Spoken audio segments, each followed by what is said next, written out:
again, welcome back. Lots of my recipes involve using puff pastry, and it's ever so easy to just pick up a box when you're in the supermarket. It's not difficult to make something at home that's just as good, and if you've got nothing else to do on a very cold day, it's worth having a go. So I'm going to make flaky pastry. Have a look at this. Now for this I'm going to use 200 grams of plain flour, and I need to have 3/4 of that figure in fat. And there are 4 different fats we could use. We could use butter, Trex, hard block margarine or soft margarine. Now we don't use soft margarine because it just is too soft and runny. It won't give you a nice crisp texture, so we'll take that one out of the mix. You could use butter if you wanted to. If you're going to use your flaky pastry for sausage rolls, it will make them incredibly rich. So actually the best thing to use is block margarine and a white fat like Trex or lard. So that's what I've got weighed out ready, and I have got a total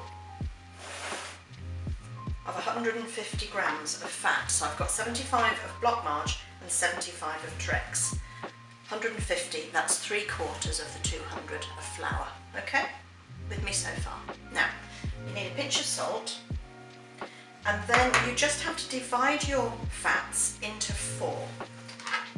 So let's just cut that down there, and like that. Same thing there.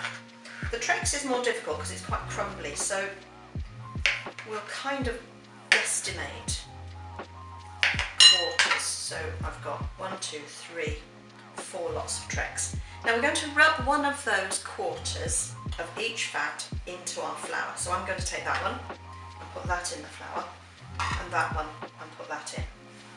So I'm going to move those, give myself a bit more space, and we start to rub in with our fingertips. Now people get frightened, they have this pastry panic. You don't really need to be frightened of pastry.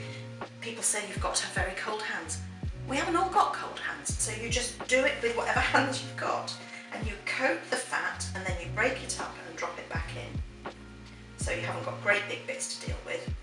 And then you start to rub in. Fingertips, lift it, rub it, drop it back in. And you just keep doing that until the biggest of the lumps have gone. If you've got 1 or 2 that feel a bit grainy, that's absolutely fine, don't worry about that.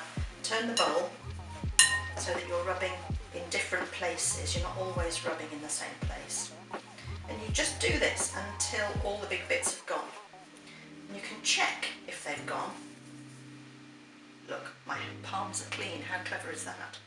Hold the bowl and slide it on the worktop, and any big bits will come to the top, and you can just pick them up and drop them back in.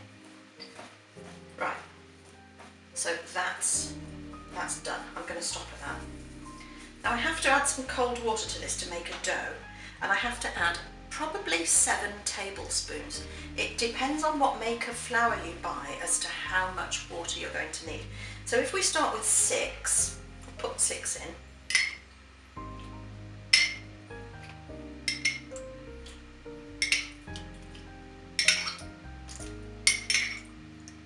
And then give it a stir. We'll see whether it's going to be enough. So round and round, a blunt knife so that it doesn't make too much of a scratchy noise on the bowl.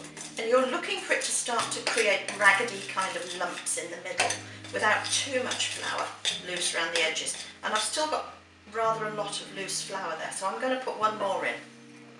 It might not be quite a full one though. So that's 6½, and we'll see if that's enough. And then we don't need pastry, we squeeze it together. If we need it, it makes it tough because that encourages the gluten to create long strands, and we don't want that, we want shorter strands. So just gather it together, turning it over, and that will expose any wet patches of dough. And as you squeeze, all of this will become soaked in. Right, there we are. That's my ball of dough. So now I'm going to take it out of the bowl and put a little bit of flour on the work surface as well, and put my lump of dough on there. I've got the dough on the work surface, and I want it to be in a sort of a brick shape because I want to roll it so it's long and narrow. And if you start with the shape you're aiming for, often you'll find that you you actually get what you need. If you wanted it to be round, start with it round, but for this we need it to be in the shape of a brick. So we'll start to roll.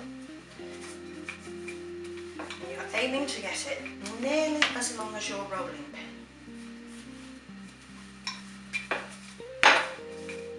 And if you get any sticky patches appearing, get some flour and just dab it on the top. Right, there we are, look at that, as long as my rolling pin.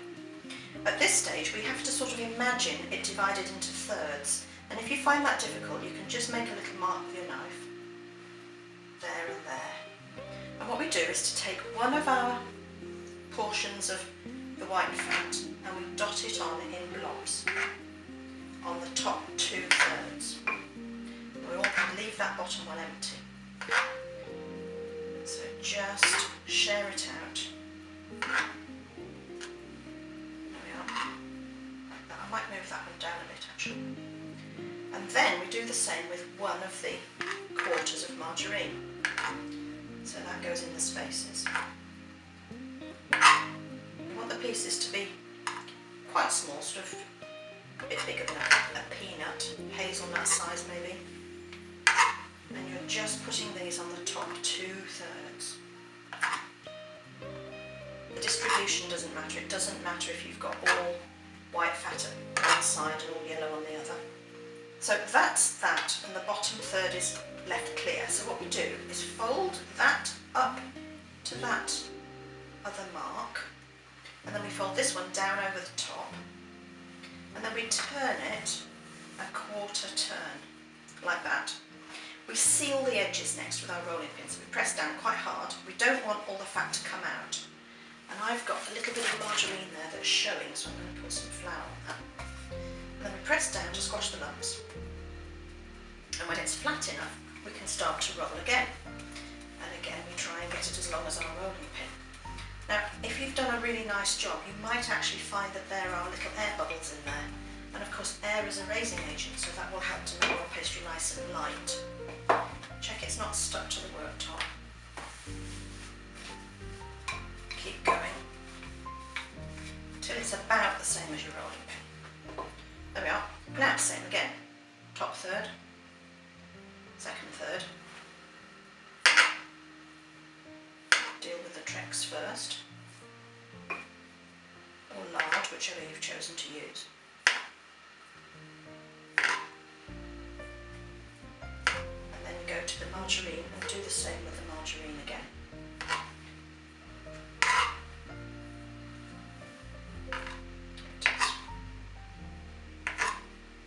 And this is flaky pastry. Commercial stuff is called puff pastry, obviously. And that has all of the fat, which is very, very cold, almost frozen, added in one whole lump by machine. Tricky to make at home. There's another sort that's called rough puff, and that's when you add all these blobs in the mixing bowl and put the water in. That again is a tricky one. This is by far the easiest, and it's quite fun to do. So bottom up, top down, 1/4 turn, seal the edges, and flatten it. And then start to roll again. And when you finish this, your pastry will weigh about 460. Oh, there's a lovely air bubble there, look at that. You see it moving. So, for not a whole lot of ingredients, you get quite a lot of pastry. And when you've done this, you need to put it in the freezer. So it's a good thing to do on a day when you haven't got anything else, but you just fancy making something. And you just put it in the freezer, so it really, really chills thoroughly. And then when it comes out, it behaves just like the puff pastry that you buy. Obviously you've got to roll it to the shape you want. So I'm not quite there yet. It's in. I don't want to roll too hard, I don't want to squash that air bubble. Right, there we are. Same again.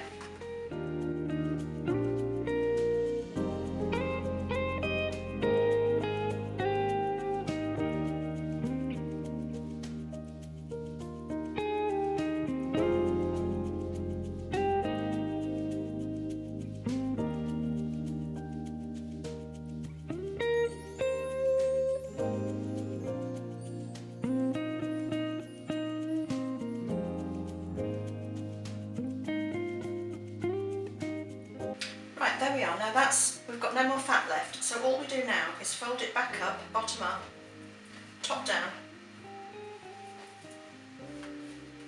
And that's it done. It goes in the freezer.